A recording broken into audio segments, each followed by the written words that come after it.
Everyone, you are watching MJ Career Academy. সকলকে স্বাগত। আশা করি সকলেই ভালো রয়েছো এবং সুস্থ রয়েছো।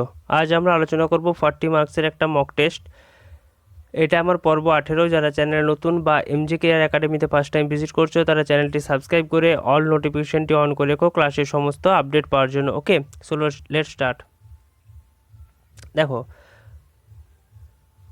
ফার্স্ট কোশ্চেন আছে লাইফ সায়েন্স থেকে, অর্থাৎ জীবন বিজ্ঞান থেকে। দেখো ফার্স্ট কোশ্চেন কি আছে। ফার্স্ট কোশ্চেন আছে কোলা এক ধরনের, অপশন এ কাগজ, অপশন বি ওষুধ, অপশন সি কাপড় এবং অপশন ডি সমজাতীয় কোষের সমাহার। তাহলে 1 নম্বর প্রশ্নের সঠিক উত্তর কী হবে? কোলা হচ্ছে এক ধরনের সমজাতীয় কোষের সমাহার, অর্থাৎ একই জাতীয় অনেক কোষ মিলে কী তৈরি হয়? কোলা তৈরি হয়। তাহলে 1 নম্বর প্রশ্নের সঠিক উত্তর হলো অপশন ডি, সমজাতীয় কোষের সমাহার। চলো পরবর্তী প্রশ্ন 2 নম্বর। এক ব্যক্তি আহার্য হিসেবে ভাত, ডাল এবং দই গ্রহণ করল। দেহে যেটির অভাব দেখা যাবে তা হলো, কি বলা আছে? এক ব্যক্তি আহার্য হিসাবে ভাত, ডাল এবং দই গ্রহণ করল। দেহে যেটির অভাব দেখা যাবে তা হলো option A starch, option B fat, option C vitamin এবং অপশন ডি আছে প্রোটিন। তাহলে কোনটা সঠিক উত্তর হবে? এক্ষেত্রে সঠিক উত্তর হবে ফ্যাট। দেহে ব্যক্তিটির ফ্যাটের অভাব দেখা যাবে। ওকে, চলো পরবর্তী প্রশ্ন 3 নম্বর। দেখো 3 নম্বর কোশ্চেন আছে, কোষ শব্দটি প্রথম ব্যবহার করেন কে? Option A Virchow, option B Robert Hooke, option C Boyle এবং অপশন ডি আছে ভোল্টা। কোষ শব্দটি প্রথম ব্যবহার করেন, এক্ষেত্রে সঠিক উত্তর হবে option B Robert Hooke. Robert Hooke প্রথম কোষ শব্দটি ব্যবহার করেছিলেন। তাহলে 3 নম্বর প্রশ্নের সঠিক উত্তর হয়ে গেল অপশন বি। চলো পরবর্তী প্রশ্ন 4 নম্বর। সর্বাপেক্ষা দীর্ঘ প্রাণীকোষ হলো অপশন এ স্নায়ুকোষ, অপশন বি পেশিকোষ, অপশন সি ভাজক কোষ এবং অপশন ডি আছে সংযোজক কোষ। তাহলে সব থেকে দীর্ঘ প্রাণীকোষটার নাম কি? কোনটা সঠিক উত্তর হবে? স্নায়ুকোষ, পেশিকোষ, ভাজক কোষ না সংযোজক কোষ? সঠিক উত্তর হয়ে যাবে স্নায়ুকোষ হচ্ছে সর্বাপেক্ষা দীর্ঘ প্রাণীকোষ। তাহলে 4 নম্বর প্রশ্নের সঠিক উত্তর হয়ে গেল অপশন এ স্নায়ুকোষ। চলো পরবর্তী প্রশ্ন 5 নম্বর। দেখো 5 নম্বর কোশ্চেন আছে, কমলা লেবুতে প্রচুর পরিমাণে থাকে option A carbohydrate, option B fat, option C protein এবং অপশন ডি আছে ভিটামিন। তাহলে কমলা লেবুতে নিম্নোক্ত 4টে অপশনের মধ্যে কোনটা বেশি পরিমাণে থাকে বা প্রচুর পরিমাণে থাকে? সঠিক উত্তর হয়ে যাবে কিন্তু অপশন ডি ভিটামিন প্রচুর পরিমাণে থাকে কমলা লেবুতে। ওকে, তাহলে 5 নম্বর প্রশ্নের সঠিক উত্তর হয়ে গেল অপশন ডি। চলো পরবর্তী প্রশ্ন 6 নম্বর। নিম্নলিখিতের মধ্যে কোনটি মশাবাহিত রোগ নয়? নিম্নলিখিত যে রোগগুলি আছে তার মধ্যে কোন রোগটি মশা দ্বারা ছড়ায় না? অপশন এ ডেঙ্গু জ্বর, option B malaria, option C গোদ এবং অপশন ডি আছে গয়টার। তাহলে 6 নম্বর প্রশ্নের সঠিক উত্তর হয়ে গেল কিন্তু গয়টার। গয়টার রোগটি মশাবাহিত রোগ নয়। ওকে, তাহলে 6 নম্বর প্রশ্নের সঠিক উত্তর অপশন ডি গয়টার। চলো পরবর্তী প্রশ্ন 7 নম্বর। দেখো 7 নম্বর কোশ্চেন আছে, লোহিত রক্তকণিকার রঞ্জক পদার্থটি হলো option A basophil, option B chromophil, option C haemoglobin এবং অপশন ডি আছে মনোসাইট। তাহলে লোহিত রক্তকণিকাতে কোন রঞ্জক পদার্থটি পাওয়া যায়? সঠিক উত্তর হবে হিমোগ্লোবিন। হিমোগ্লোবিন রঞ্জক পদার্থটি লোহিত রক্তকণিকায় পাওয়া যায়। ওকে, চলো পরবর্তী প্রশ্ন 8 নম্বর। বাষ্পমোচনের জন্য কোনটি প্রধানতম দায়ী? Option A grana, option B cristae, option C Golgi body এবং অপশন ডি আছে স্টোমাটা। তাহলে বাষ্পমোচনের জন্য দায়ী হচ্ছে কী হবে? স্টোমাটা, অর্থাৎ option D is the right answer. তাহলে 8 নম্বর প্রশ্নের সঠিক উত্তর হয়ে গেল স্টোমাটা। চলো পরবর্তী প্রশ্ন 9 নম্বর।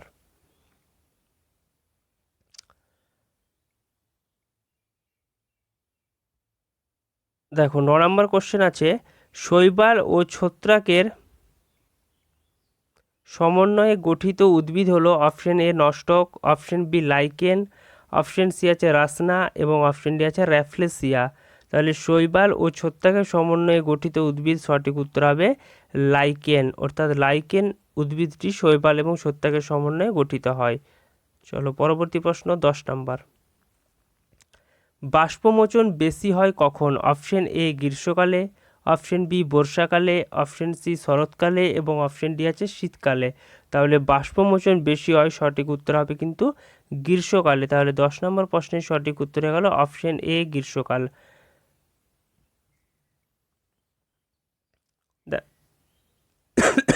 সরি, দেখো পরবর্তী কোশ্চেন কি আছে। পরবর্তী কোশ্চেন আছে মায়োসিস কোষ বিভাজন সম্পন্ন হয় ডিম্বাণু মাতৃকোষে, অপশন বি দেহ মাতৃকোষে, অপশন সি ডিম্বাণুতে এবং অপশন ডি শুক্রাণুতে। কোনটা সঠিক উত্তর হবে এই স্টার মার্ক কোশ্চেন দুটোর, সেগুলি তোমরা কিন্তু কমেন্টের মাধ্যমে জানিও। ওকে, এই দুটি কোশ্চেন তোমাদের হোমওয়ার্ক রইল, হোমওয়ার্ক। চলো পরবর্তী প্রশ্ন ফিজিক্যাল সায়েন্স থেকে 11 নম্বর প্রশ্ন, দেখো কি আছে।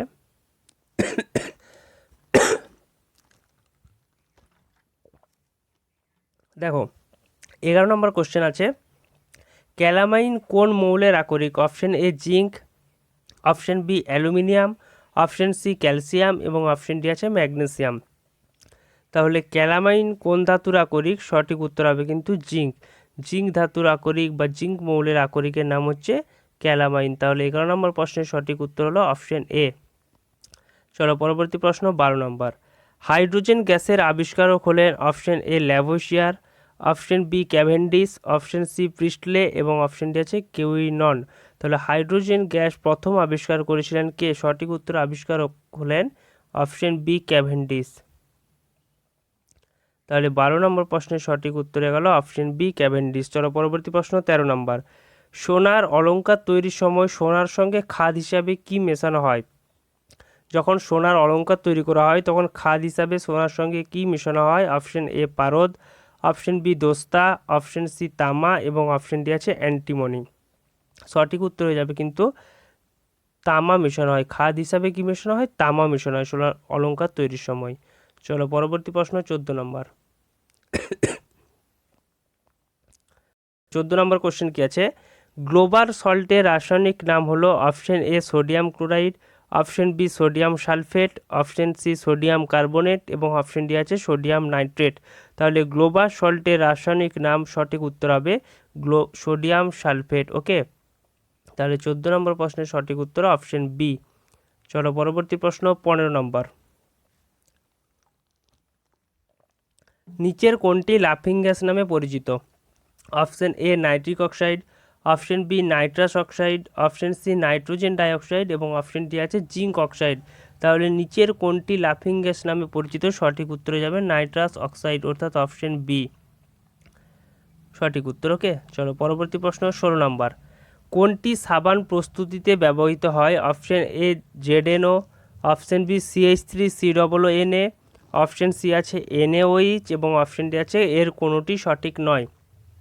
তাহলে সাবান প্রস্তুতিতে ব্যবহৃত হয় সোডিয়াম হাইড্রোক্সাইড, অর্থাৎ অপশন সি NaOH।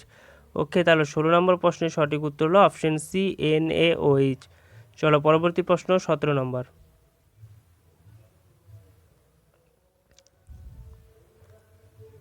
দেখো 17 নম্বর কোশ্চেন আছে লাইম ওয়াটারে কি আছে? Option A sodium hydroxide, option B calcium hydroxide, option C sodium carbonate এবং অপশন ডি আছে ক্যালসিয়াম ক্লোরাইড।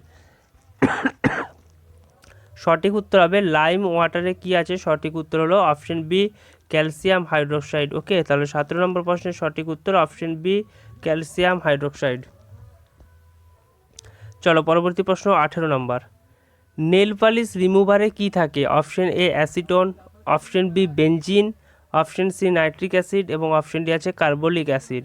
তাহলে নেল পালিশ রিমুভারে থাকে, সঠিক উত্তর হয়ে যাবে কিন্তু অ্যাসিটোন, অ্যাসিটোন থাকে। ওকে, তাহলে 18 নম্বর প্রশ্নের সঠিক উত্তর হলো অ্যাসিটোন, অর্থাৎ অপশন এ। চলো পরবর্তী প্রশ্ন 19 নম্বর।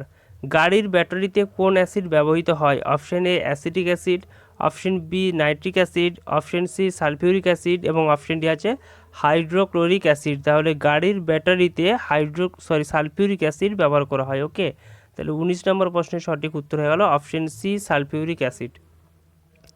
চলো পরবর্তী প্রশ্ন 20 নম্বর।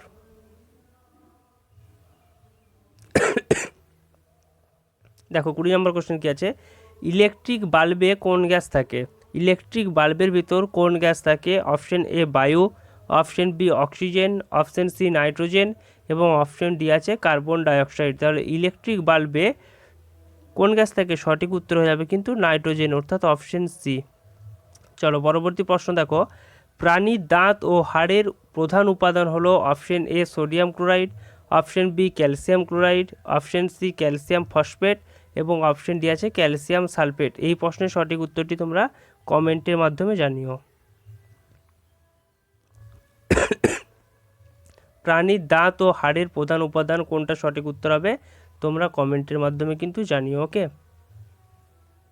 এই ছিল ফিজিক্যাল সায়েন্স থেকে 10টি প্রশ্ন। এরপরে আমরা আলোচনা করব জেনারেল নলেজ, যেখান থেকে আজকের ক্লাসে থাকবে 5টি প্রশ্ন। ওকে, তাহলে চলো 21 নম্বর কোশ্চেন কী আছে দেখে নেওয়া যাক। দেখো, ভারতে প্রজাতন্ত্র প্রতিষ্ঠিত হয় অপশন এ 1947 সালে, অপশন বি 1948 সালে, অপশন সি 1950 সালে এবং অপশন ডি আছে 1952 সালে। তাহলে ভারতে প্রজাতন্ত্র প্রতিষ্ঠিত হয়, সঠিক উত্তর হবে 1950 সালে। তাহলে 21 নম্বর প্রশ্নের সঠিক উত্তর হয়ে গেল অপশন সি 1950 সাল। চলো পরবর্তী প্রশ্ন 22 নম্বর। ভারতের কোনো রাজ্যে জরুরি অবস্থা যদি ঘোষিত হয় তাহলে রাজ্যের প্রশাসনিক দায়িত্ব কার ওপর বর্তায়? অপশন এ রাষ্ট্রপতি, অপশন বি মুখ্যমন্ত্রী, অপশন সি প্রধানমন্ত্রী এবং অপশন ডি আছে ভারতের প্রধান বিচারপতি। ভারতে কোনো রাজ্যে যদি জরুরি অবস্থা ঘোষিত হয় তাহলে রাজ্যের প্রশাসনিক দায়িত্ব বর্তায় রাষ্ট্রপতির ওপর। তাহলে 22 নম্বর প্রশ্নের সঠিক উত্তর অপশন এ রাষ্ট্রপতি। চলো পরবর্তী প্রশ্ন 23 নম্বর। দেখো 23 নম্বর কোশ্চেন কি আছে, কে মৌলিক অধিকার সংশোধন করতে পারেন? অপশন এ রাষ্ট্রপতি, option B Lok Sabha, option C supreme court এবং অপশন ডি আছে সংসদ। তাহলে মৌলিক অধিকার সংশোধন করতে পারে অপশন ডি সংসদ। তাহলে 23 নম্বর প্রশ্নের সঠিক উত্তর হলো অপশন ডি। চলো পরবর্তী প্রশ্ন 24 নম্বর। ভারতীয় সংবিধানকে কী রূপে বর্ণনা করা যায়? অপশন এ মাঝারি আকারের, অপশন বি খুব ছোট এবং বিন্যস্ত, অপশন সি পৃথিবীর বৃহত্তম লিখিত সংবিধান, অপশন ডি আছে এটি লিখিত সংবিধান নয়। তাহলে আমরা সকলেই জানি ভারতীয় সংবিধান হচ্ছে লিখিত সংবিধান, তাহলে অপশন ডিটা এলিমিনেট হয়ে গেল। এখন দেখো এই তিনটে অপশনের মধ্যে সঠিক উত্তর কোনটা হবে? ভারতীয় সংবিধান হচ্ছে পৃথিবীর মধ্যে বৃহত্তম লিখিত সংবিধান। তাহলে 24 নম্বর প্রশ্নের সঠিক উত্তর অপশন সি। চলো পরবর্তী প্রশ্ন 25 নম্বর। দেখো 25 নম্বর কোশ্চেন কি আছে, 25 নম্বর প্রশ্ন আছে, ভারতের প্রধান বিচারপতি কত বছর বয়সে অবসর নেন? ভারতের যিনি প্রধান বিচারপতি তিনি কত বছর বয়সে তার অবসর হয়? অপশন এ 60 বছর, অপশন বি 65 বছর, অপশন সি 55 বছর এবং অপশন ডি আছে 62 বছর। তাহলে ভারতের প্রধান বিচারপতি অবসর গ্রহণ করেন 65 বছর বয়সে। ওকে, তাহলে 25 নম্বর প্রশ্নের সঠিক উত্তর অপশন বি। ওকে, তো এই ছিল জিকে থেকে 5টি। পর আমরা আলোচনা করব রিজনিং, যেখান থেকে আজকের ক্লাসে থাকবে 5টি প্রশ্ন। চলো 26 নম্বর কোশ্চেন কি আছে দেখো, কয়লা ইস টু তাপ, ডবল ইস টু মোমবাতি ইস টু কোশ্চেন মার্ক। তো কোশ্চেন মার্ক জায়গাটায় কী হবে? নিম্নোক্ত অপশনগুলির মধ্যে অপশন এ আছে মৌমাছি, অপশন বি শক্তি, অপশন সি মোম এবং অপশন ডি আছে আলো। তাহলে কয়লা ইস টু যদি তাপ হয় তাহলে মোমবাতি ইস টু কী হবে? কয়লা ইস টু তাপ, ডবল ইস টু মোমবাতি ইস টু, কমেন্ট করো কী হবে সঠিক উত্তর। দেখো মোমবাতি ইস টু সঠিক উত্তর হবে আলো, কারণ দেখো আমরা কি কয়লা থেকে তাপ পাই, তাই তো, তাহলে মোমবাতি থেকে আমরা কি পাই? আলো পাই। তাহলে 26 নম্বর প্রশ্নের সঠিক উত্তর হয়ে গেল অপশন ডি আলো। ওকে, ক্লিয়ার। চলো পরবর্তী প্রশ্ন 27 নম্বর। দেখো 27 নম্বর কোশ্চেন আছে ডাইরেকশন থেকে। তো দেখো কোশ্চেন কি বলা আছে, যদি শিব এ বিন্দু থেকে যাত্রা শুরু করে প্রথমে পূর্ব দিকে 5 মাইল হাঁটে, তারপর সে বাঁ দিকে ঘুরে উত্তর দিক বরাবর 4 মাইল হাঁটে এবং সবশেষে আবার বাঁ দিকে ঘুরে 3 মাইল হাঁটে, তবে সে এখন কোন দিকে মুখ করে হাঁটছে? Option A Purba, option B উত্তর, অপশন সি দক্ষিণ এবং অপশন ডি আছে পশ্চিম। বলা আছে শিব এ বিন্দু থেকে যাত্রা শুরু করলো, প্রথমে পূর্ব দিকে 5 মাইল হাঁটলো, তারপর সে বাঁ দিকে ঘুরে উত্তর দিক বরাবর 4 মাইল হাঁটে এবং সবশেষে আবার বাঁ দিকে ঘুরে 3 মাইল হাঁটে, তবে সে এখন কোন দিকে মুখ করে হাঁটছে? 4টে অপশন আছে,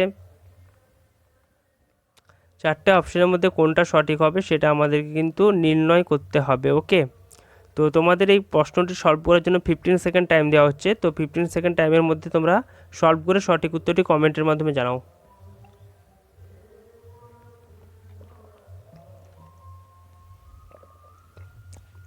দেখো উপরের পোর্শনটাকে ধরে নিলাম নর্থ, ওকে, এই দিকটাকে ধরলাম ইস্ট, এই দিকটাকে ওয়েস্ট এবং এই দিকটাকে সাউথ। তাহলে কি বলা আছে, শিব এ বিন্দু থেকে যাত্রা শুরু করে প্রথমে পূর্ব দিকে, দেখো এই পয়েন্টটাকে ধরে নিলাম এ পয়েন্ট, যাত্রা শুরু করলো পূর্ব দিকে কত কিলোমিটার গেল, 5 মাইল গেল, ঠিক আছে। এরপর সে বাঁ দিকে ঘুরে উত্তর দিক বরাবর 4 মাইল গেল, বাঁ দিকে ঘুরলো উত্তর দিক বরাবর 4 মাইল গেল, এবং সবশেষে আবার বাঁদিকে ঘুরে 3 মাইল হাঁটে, আবার বাঁদিকে ঘুরে অর্থাৎ পশ্চিম দিক বরাবর সে 3 মাইল হাঁটছে, তাই তো। তাহলে এখন প্রশ্নে জানতে চাওয়া হচ্ছে সে এখন কোন দিকে মুখ করে হাঁটছে। তাহলে দেখো ডাইরেকশনটা যদি আমরা ডাইরেকশনটার দিকে ভালোভাবে লক্ষ্য করি তাহলে সহজেই কিন্তু বুঝতে পারছি শিব এখন পশ্চিম দিকে অর্থাৎ ওয়েস্ট এই দিকে মুখ করে হাঁটছে। তাহলে সঠিক উত্তর হয়ে গেল অপশন ডি পশ্চিম দিক, কারণ এই দিকটা তো পশ্চিম দিক। তাহলে 27 নম্বর প্রশ্নের সঠিক উত্তর অপশন ডি পশ্চিম। চলো পরবর্তী প্রশ্ন 28 নম্বর।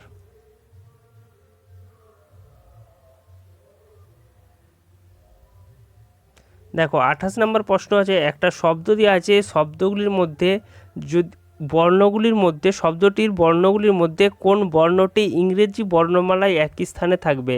আমরা এ টু জেড যে অ্যালফাবেটিক্যাল ক্রম অনুযায়ী সাজাই, তো সেই অনুযায়ী যদি এই শব্দটাকে আমরা লিখি তাহলে এই শব্দটার মধ্যে কোন লেটারটা সেম পজিশনে থাকবে সেটাই আমাদেরকে কিন্তু জানতে চাওয়া হয়েছে। 4টে অপশান আছে, অপশান এ আছে টি, অপশান বি আছে ই, অপশান সি এবং অপশান ডি আছে আই। কোন লেটারটার পজিশন কনস্ট্যান্ট বা একই থাকবে ইংরেজি অ্যালফাবেটিক্যালি যেটা সাজানো হয় সেই অনুসারে। দেখো এখন আমরা ওয়ার্ডটাকে লিখে নিচ্ছি, কি আছে, C Y B E R N E T I C S. তাহলে দেখো সিটাকে 1, ওয়াইকে 2, বিকে 3, ই 4, আরকে 5, এনকে 6, ইকে 7, টিকে 8, আইকে 9, সিকে 10 এবং এসকে 11 দ্বারা আমরা রিপ্রেজেন্ট করলাম, ঠিক আছে। তাহলে দেখো কোন লেটারটা এমন কোন লেটারটা আছে যেটা এ টু জেড অ্যালফাবেটিক্যাল ক্রম অনুযায়ী সাজালেও যেই পজিশনে থাকে আর এই ওয়ার্ডটাতেও সেই পজিশনে আছে, সেই লেটারটা হলো কি আই। এই আই লেটারটা দেখো এ টু জেড এই অ্যালফাবেটিক্যাল ক্রম অনুসারে সাজালে কিন্তু 9 নম্বর পজিশনে থাকে, এখানেও 9 নম্বর পজিশনেই আছে। তাহলে সঠিক উত্তর কী হলো, option D I, okay.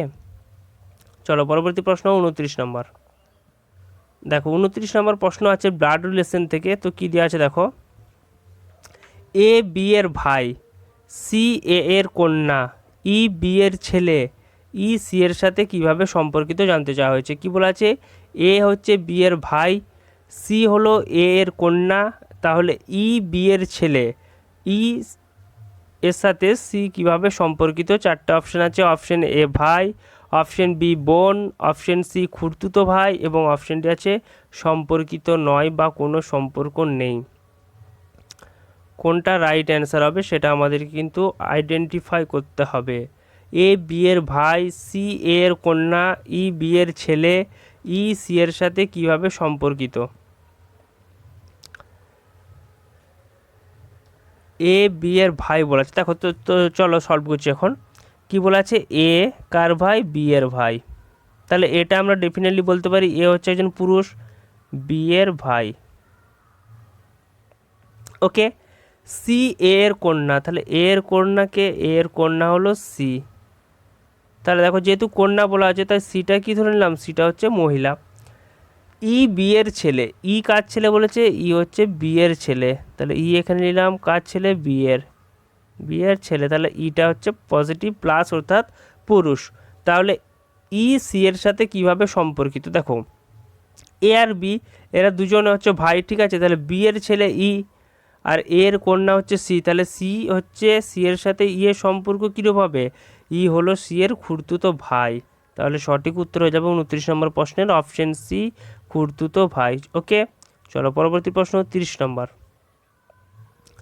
30 number question আছে ভেন ডায়াগ্রাম থেকে, তো 3টে শব্দ দেওয়া আছে, কি কি, ক্রিকেটার, হকি প্লেয়ার এবং খেলোয়াড়। এই 3টে প্রশ্নের রাইট ভেন ডায়াগ্রাম কী হবে, সরি 3টে শব্দের রাইট ভেন ডায়াগ্রাম কী হবে সেটা আমাদেরকে কিন্তু নির্ণয় করতে হবে এক্ষেত্রে। তো দেখো তিনটে ওয়ার্ড কী কী দেওয়া আছে, ক্রিকেটার, হকি প্লেয়ার এবং খেলোয়াড়। নিচে চারটে ভেন ডায়াগ্রাম আছে। তো সঠিক উত্তর কী হবে কমেন্ট করতে থাকো।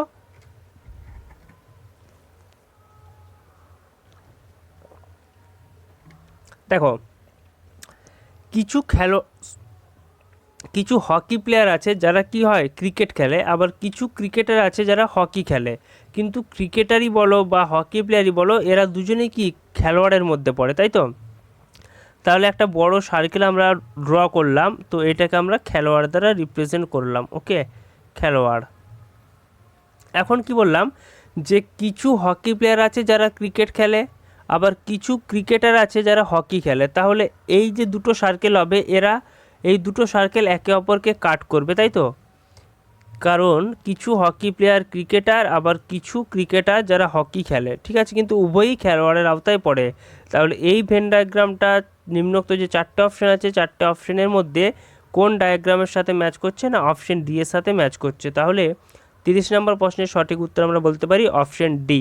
ওকে, চলো, এই ছিল আমাদের রিজনিং থেকে 5টি প্রশ্ন। এরপর আমরা আলোচনা করব ম্যাথামেটিক্স, যেখান থেকে আজকের ক্লাসে থাকবে 5টি প্রশ্ন। ওকে, তাহলে 31 নম্বর প্রশ্ন লিখলাম এটাকে। দেখো কি আছে, একজন ব্যক্তি 1800 টাকায় একটি দ্রব্য বেচে 20% লাভ করে, দ্রব্যটির ক্রয় মূল্য কত? কি বলা আছে, একজন ব্যক্তি একটা দ্রব্য 1800 টাকায় বিক্রি করলো, বিক্রি করার ফলে তার 20% লাভ হয়েছে, তাই তো? মানে 100 টাকায় 20 টাকা লাভ হয়েছে। তাহলে দ্রব্যটির ক্রয় মূল্য কত, অর্থাৎ দ্রব্যটা সে কত টাকায় কিনেছিল? চারটে অপশান আছে, অপশান এ 1500 টাকা, অপশান বি 1800, অপশান সি 2000 এবং অপশান ডি আছে 2500 টাকা। 1800 টাকায় দ্রব্যটা বিক্রি করলো এবং তার 20% প্রফিট হলো, দ্রব্যটির ক্রয় মূল্য কত? দেখো আমরা আগের ক্লাসেও এই জাতীয় অঙ্ক আমরা আলোচনা করেছিলাম। তো একটা সূত্রও বলেছিলাম, যে সূত্রটা অ্যাপ্লাই করলে আমরা কিন্তু অঙ্কটা সহজেই সলভ করে নিতে পারবো। তো সূত্রটা চলো আরেকবার আমরা দেখে নিই কী ছিল সূত্রটা। সূত্রটা ছিল এসপি অর্থাৎ selling price is equal to CP অর্থাৎ cost price into 100 plus profit divided by 100। এটা ছিল সূত্র, তাই তো? এসপি অর্থাৎ বিক্রয় মূল্য সেলিং প্রাইস, সিপি অর্থাৎ কস্ট প্রাইস ক্রয় মূল্য, পি অর্থাৎ প্রফিট অর্থাৎ লাভ। ওকে, তাহলে চলো আমরা এখন ডাটাগুলোকে পুট করি। তাহলে এসপি মানে সেলিং প্রাইস কত, সেলিং প্রাইস ছিল 1800 টাকা, 1800 টাকায় দ্রব্যটা বিক্রি করেছিল, তাহলে এখানে লিখলাম 1800 সমান, দেখো সিপি আমাদেরকে ফাইন্ড করতে হবে, তাহলে সিপি যেমন আছে লিখে নিলাম, ইন্টু 100 প্লাস পি, পি অর্থাৎ প্রফিট, কত প্রফিট হয়েছে 20%, তাহলে 100 প্লাস 20 মানে কত লিখবো 120, ডিভাইডেড বাই কত দেওয়া আছে 100। তাহলে দেখো এই জিরো কাটলাম, 12 দিয়ে যদি 180কে কাটি কত হবে, 12 15 180, তাহলে সিপি সমান কত হবে, সিপি সমান হবে 15 ইন্টু 100 ইজ ইকুয়াল টু 1500। ওকে, তার মানে 1500, অর্থাৎ অপশন বি হয়ে যাবে অপশন এ হয়ে যাবে 31 নম্বর প্রশ্নের সঠিক উত্তর 1500 টাকা। ওকে, দ্রব্যটির ক্রয় মূল্য হলো 1500। চলো পরবর্তী প্রশ্ন 32 নম্বর। দেখো 32 নম্বর কোশ্চেন হচ্ছে সিম্পল ইন্টারেস্ট থেকে অর্থাৎ সরল সুদ কি দেওয়া আছে। দেখো 4 বছরে 1 টাকায় 40 পয়সা সুদ পাওয়া গেলে 2 বছরে 450 টাকায় কত সুদ পাওয়া যাবে? যদি 1 টাকা ব্যাংকে রাখা যায় তাহলে 4 বছর পর আমরা 40 পয়সা সুদ পাবো। তাহলে এখন যদি জানতে চাওয়া হয়েছে যে 450 টাকা যদি ব্যাংকে রাখা যায় তাহলে 2 বছর পরে আমরা কত টাকা সুদ পাবো? চারটে অপশান আছে, অপশান এ 90 টাকা, অপশান বি 180 টাকা, অপশান সি 33 টাকা এবং অপশান ডি আছে কোনোটাই নয়। যদি 4 বছরে 1 টাকায় 40 পয়সা সুদ পাওয়া যায় তাহলে 2 বছরে 450 টাকায় কত টাকা সুদ পাওয়া যাবে সেটা আমাদেরকে কিন্তু নির্ণয় করতে হবে। তো এই অঙ্কটা আমরা কিন্তু ঐকিক নিয়মের সাহায্যে সলভ করবো। তো চলো দেখো 1 টাকায় কত সুদ পাওয়া যাচ্ছে 40 পয়সা। এখন আমাদেরকে জানতে চাওয়া হচ্ছে 450 টাকায় কত সুদ পাওয়া যাবে। তাহলে 450 টাকায় ডেফিনেটলি বেশি সুদ পাওয়া যাবে, তাই আমরা কি করব, গুণ করব। তাহলে লিখলাম 450 ইন্টু, দেখো 40 পয়সাটাকে যদি আমরা টাকায় কনভার্ট করি কিভাবে, 40 ডিভাইড বাই 100 লিখবো, তাই তো? এই 0 0 কাটলাম, 2 2 4, 2 5 10, 5 9 45 অর্থাৎ 90, 90 ইন্টু 2 মানে হচ্ছে 180 টাকা, তাই তো? তাহলে 450 টাকায় 180 টাকা ইন্টারেস্ট পাবো কত বছরে? কারণ 4 বছরে পাবো, কারণ 1 টাকাটায় আমরা 4 বছরে 40% সুদ পেয়েছিলাম। আমাদেরকে প্রশ্নে জানতে চাওয়া হয়েছে 2 বছরে কত সুদ পাওয়া যাবে। তাহলে 4 বছর আমরা পেয়েছি 180 টাকা, তাহলে 2 বছরে কত পাবো? তাহলে 180 ডিভাইডেড বাই 2 অর্থাৎ 90 টাকা। তাহলে 32 নম্বর প্রশ্নের সঠিক উত্তর হয়ে গেল অপশন এ 90 টাকা। ওকে, চলো পরবর্তী প্রশ্ন 33 নম্বর। দেখো 33 নম্বর কোশ্চেন কি আছে। 33 নম্বর প্রশ্ন আছে 25 টাকার 0.5 অংশকে 30 টাকার শতকরা অংশে প্রকাশ করতে হবে। কি বলা আছে? 25 টাকার 0.5 অংশ বা হাফ অংশকে 30 টাকার শতকরা অংশে প্রকাশ করতে হবে। তাহলে 25 টাকার হাফ অংশটা প্রথমে আমরা বের করে নেব। যেটা বেরোবে সেটাকে 30 টাকার শতকরা অংশে প্রকাশ করতে হবে। তো কি বেরোবে সেটা আমরা দেখব। দেখো কি বলেছে, 25 টাকার 0.5 অংশ, 0.5 অংশ মানে কত? হাফ অংশ আমরা জানি, তাহলে সেটাকে বের করে নেবো। তাহলে 25 ইন্টু 1/2 করতে পারি, অথবা 5 ডিভাইডেড বাই 10 করতে পারি, তাই তো? তাহলে 25 টাকার হাফ অংশ কত আমরা জানি? 12.5 টাকা, 12.5, তাই তো? তো দেখো এখন জানতে চাইছে 30 টাকা শতকরা অংশে প্রকাশ করতে হবে এই 12.5 অংশটাকে, ঠিক আছে? তাহলে দেখো কি লিখবো, আমরা লিখবো হচ্ছে 12.5 কত টাকার সাপেক্ষে বলেছে? 30 টাকার, ইন্টু শতকরা জানতে চেয়েছে তাই 100 করলাম, 100%, তাই তো? তাহলে দেখো এটাকে যদি সলভ করছি তাহলে হবে 125 টাকা তুললে ডিভাইডেড বাই 300 ইন্টু 100%। ওকে, তাহলে দেখো 100-এর দুটো জিরো, 300-এর দুটো জিরো কাটলাম, তাহলে 125 ডিভাইডেড বাই 3 হলো। তো এটাকে যদি আমরা এখন ক্যালকুলেশন করি, 3 4 12, 3 1 3, 41.2%। তাহলে 33 নম্বর প্রশ্নের সঠিক উত্তর কি হয়ে গেল? Option D 41.2%। ওকে, চলো পরবর্তী প্রশ্ন 34 নম্বর। দেখো 34 নম্বর প্রশ্ন কি দেওয়া আছে। 34 নম্বর প্রশ্ন দেওয়া আছে 2197 whole to the power 1/3 plus 1728 whole to the power 1/3 টোটালটা রুট ওভারের মধ্যে আছে। তো নিচে 4টে অপশান আছে, 4টে অপশানের মধ্যে কোনটা সঠিক উত্তর হবে ক্যালকুলেশন করতে হবে আমাদেরকে। দেখো 2197টাকে আমরা প্রথমে বের করব। 2197 কোন সংখ্যার ঘন বা কিউব, এবং 1728টা কোন সংখ্যার ঘন বা কিউব, সেটা আমাদেরকে প্রথমে ফাইন্ড করতে হবে। ওকে, তাহলে দেখো আমরা সকলেই জানি 2197 কার কিউব? 13-র কিউব। তাহলে আমরা লিখতে পারি এটা 13 তার হোল কিউ ইন্টু 1/3 আছে, প্লাস 1728 কার কিউব? 12-র কিউব। তাহলে 12 তার হোল কিউ ইন্টু 1/3, টোটালটা কিসের মধ্যে আছে? রুটের মধ্যে আছে, টোটালটা রুটের মধ্যে আছে। তাহলে দেখো এই 3 কাটলো, এই 3 কাটলো, তাহলে ভিতরে কি পড়ে থাকছে? রুটের মধ্যে 13 + 12 অর্থাৎ যোগ করলে কত হয়? 25। তাহলে 25 কার বর্গমূল? 25 কার বর্গ? 5-এর বর্গ, বা 25-এর বর্গমূল হচ্ছে 5। তাহলে সঠিক উত্তর হয়ে গেছে অপশন বি 5। চলো পরবর্তী প্রশ্ন 35 নম্বর।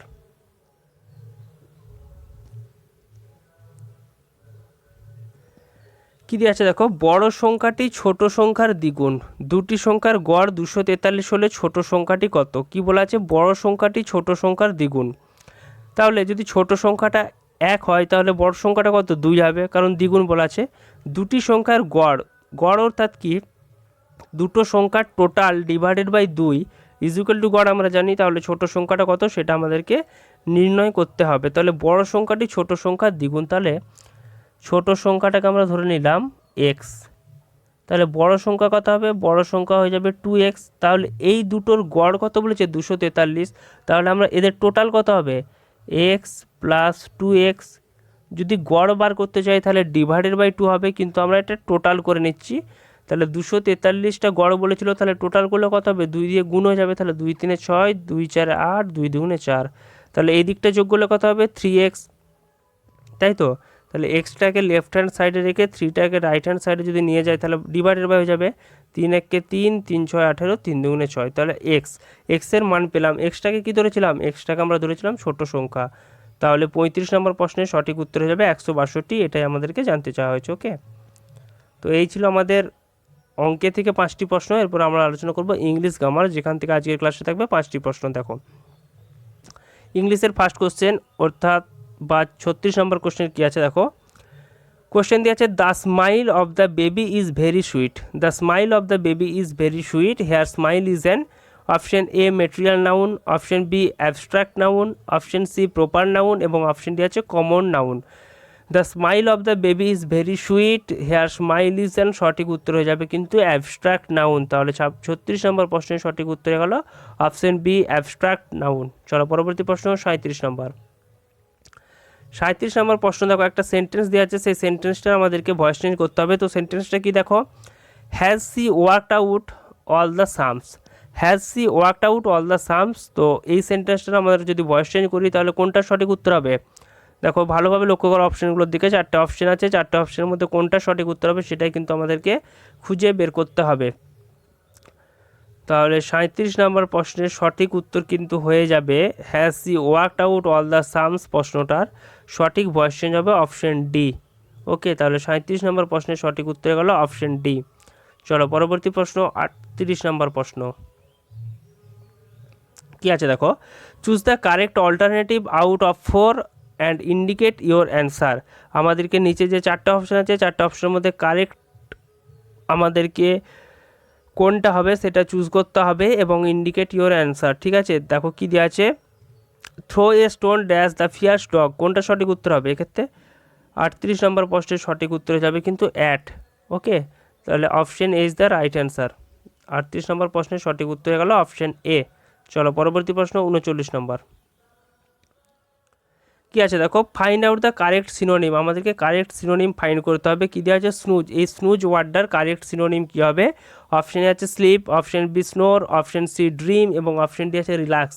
তো এই স্নুজ শব্দটার কারেক্ট সিনোনিম আমাদেরকে আইডেন্টিফাই করতে হবে। কোনটা হবে স্নুজ শব্দটার কারেক্ট সিনোনিম? হবে সঠিক উত্তর স্লিপ। তাহলে 39 নম্বর প্রশ্নের সঠিক উত্তর হয়ে গেল অপশন এ স্লিপ। চলো পরবর্তী প্রশ্ন 40 নম্বর বা আজকের ক্লাসের শেষ প্রশ্ন কি আছে দেখো, find the correctly spelled word and mark your answer. আমাদেরকে হ্যাপেন যে ওয়ার্ডটা আছে, এই হ্যাপেন ওয়ার্ডটার সঠিক স্পেলিং কী হবে সেটা আমাদেরকে ফাইন্ড করতে হবে এবং মার্ক করতে বলা আছে। তো 40 নম্বর প্রশ্নের সঠিক উত্তরটি তোমরা কমেন্ট করে জানিও 40 নম্বর প্রশ্নের রাইট অ্যান্সার কোনটা হবে। ওকে, তো আজ এ পর্যন্তই। যদি ভিডিওটি ভালো লেগে থাকে তাহলে একটি লাইক করো এবং কেমন লাগলো তা কমেন্টের মাধ্যমে জানাও। আর চ্যানেলে নতুন হলে বা এমজে কেরিয়ার একাডেমিতে ফার্স্ট টাইম ভিজিট করলে চ্যানেলটি সাবস্ক্রাইব করে অল নোটিফিকেশনটি অন করে রেখো ক্লাসের সমস্ত আপডেট পাওয়ার জন্য। আর এই জাতীয় পিডিএফ আমরা আমাদের টেলিগ্রাম চ্যানেল এমজে কেরিয়ার একাডেমিতে প্রোভাইড করে থাকি। টেলিগ্রামে যুক্ত হওয়ার জন্য ডেসক্রিপশন বক্সে লিঙ্ক দেওয়া আছে, ওইখান থেকে তোমরা জয়েন হতে পারো। ওকে, তো আজ এ পর্যন্তই, বাই বাই।